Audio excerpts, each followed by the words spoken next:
This is the inaugural kickoff. This is the first event. And for a lot of us to be meeting each other, the candidates, as well for y'all to be meeting us, for us to be meeting each other. And so just thank you for organizing it and for you guys giving up your time this evening. And my name's Elaine Hayes, and I am from Amarillo, Texas. I have been, the last 3 days, I had a booth at the Amarillo Farm and Ranch Show. And so I spent the most part of those 3 days having people come up, asking a lot of questions. And so I thought, well, I'm just going to start with some of those questions because they were repeated over and over for 3 days. And so there's a good chance that they may be some of the questions that people here in this room want to hear an answer to. And we'll start with that. And the first question, almost every time people walk up, is, do you live in the district? So the answer is yes. I have been living in Amarillo for 35 years. My husband, Tracy, is standing over there. Tracy's an Amarillo boy, and so that's how we ended up in Amarillo. Before that, I had gone to school at TCU in Fort Worth, but I grew up down the road from here in Wise County. I graduated from Bridgeport High School, and so all together, you add all those together, I've actually been in the district over 40 years. Second question, do you support the president? Absolutely. I wake up every day thankful that Hillary Clinton is not president of the United States. I feel there is truly God's mercy and grace that we did not get what we deserved, but in fact we got somebody that would stand up, speak the truth, and turn our country around. When I look at the things that he is doing policy-wise, he's really just doing things that the Republican Party has been promising to us as voters for decades. When we talk about deregulation, when we talk about reforming corporate taxes, probably the thing that got my attention the most, that put my heart at ease that he was truly going to govern as a conservative Republican and not a Democrat, was when he moved the capital of Israel to Jerusalem. And I thought, we have been hearing that from both parties for years, and when we move our embassy and verification that that is the capital of Israel, he got my attention, and then it's just been watching thing after thing that he promised. He got us out of the climate agreement, the Paris Climate Accord, the Iran deal. It's just been one thing after another, and I'm very appreciative for the things that he has been accomplishing with what I would consider little to no help in Washington. Do you support the border wall? Yes. When we look at what we have right now, and not just a wall, some areas of our border, it might just be through drones, more boots on the ground, but whatever it requires, depending upon the topography of the area, it's common sense. And again, it's something that Republicans and Democrats used to agree on, that you cannot have an open border policy in the same time as a welfare state. And that's what we have right now. Immigrating to the United States is a privilege. It is not a right that anybody outside of our country has. It is by invitation only, and we need to know who is coming into our country.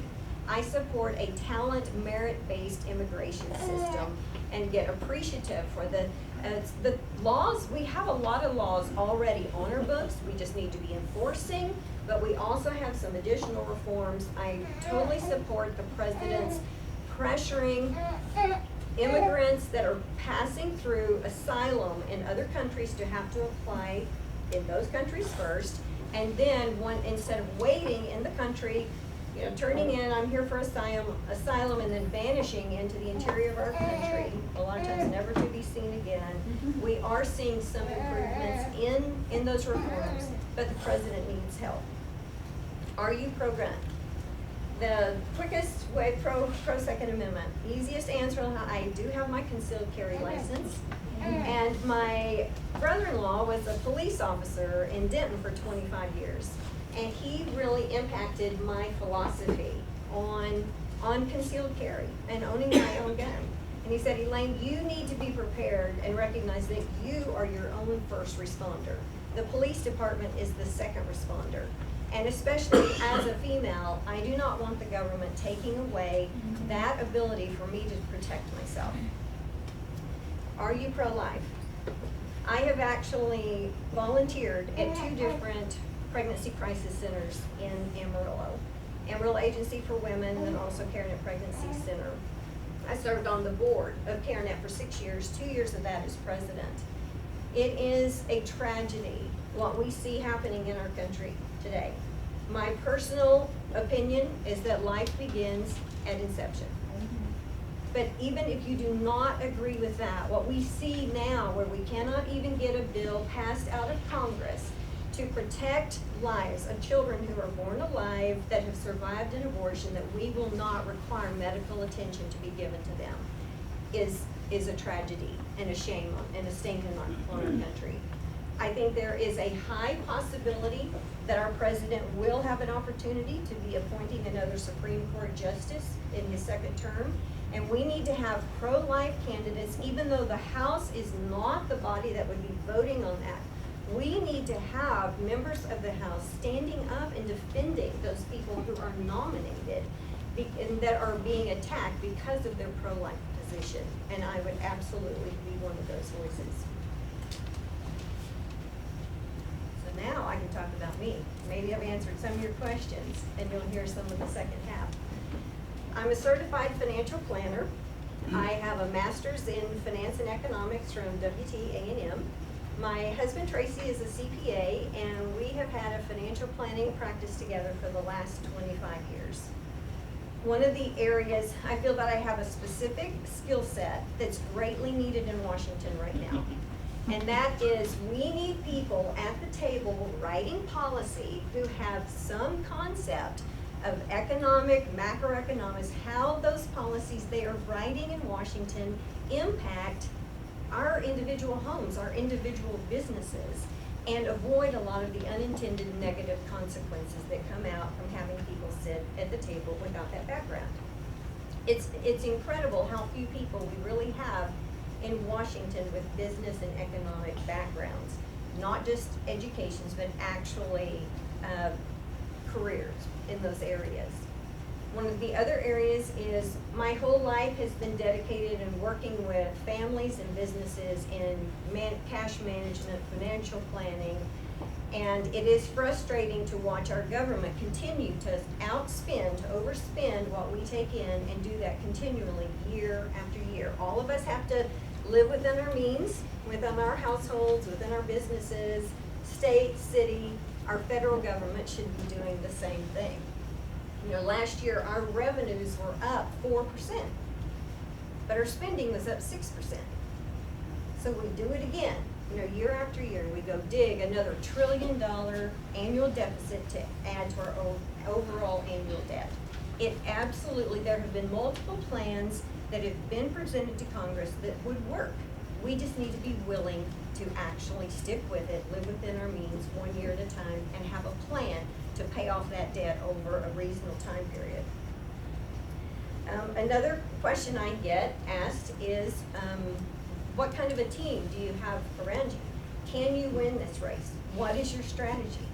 The fact that I have run for office before 3 times, I've been elected twice to the Amarillo City Council. I'm currently serving my second term.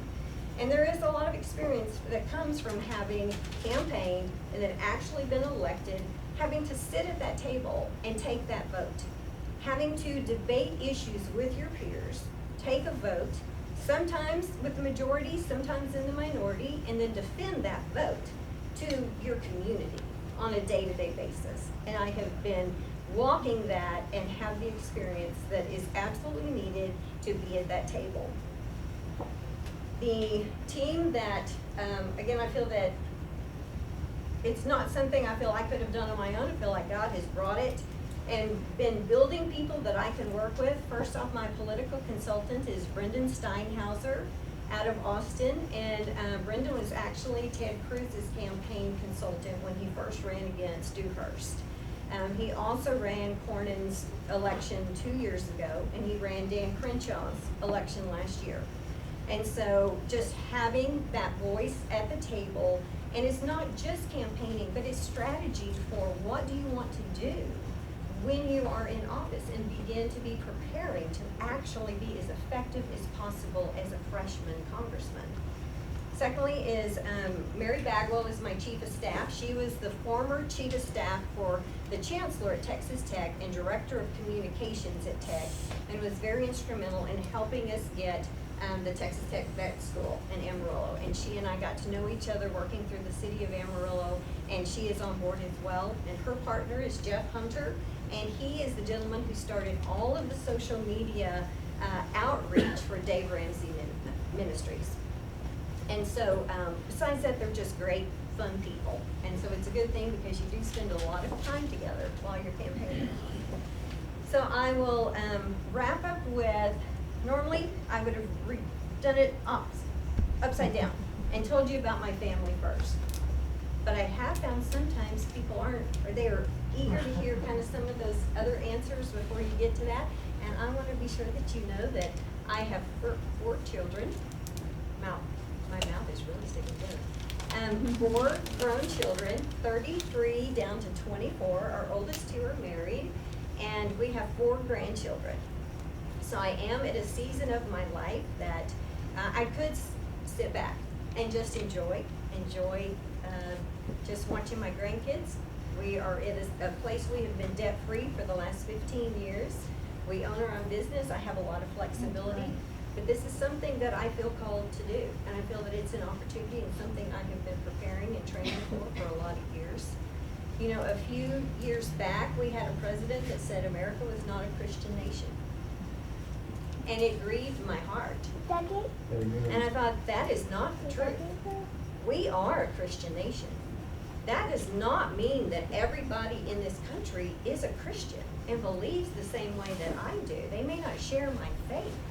But it does mean that this country is founded on Christian Judeo biblical principles, and it is what has governed us and made us the great country that we are today. But we need to remember who we are, what our identity is, what our purpose is, and God has given us another opportunity to do what we have been called to do, to be the light to the rest of the world. And I would be honored to be your voice in Washington and represent you. Thank you.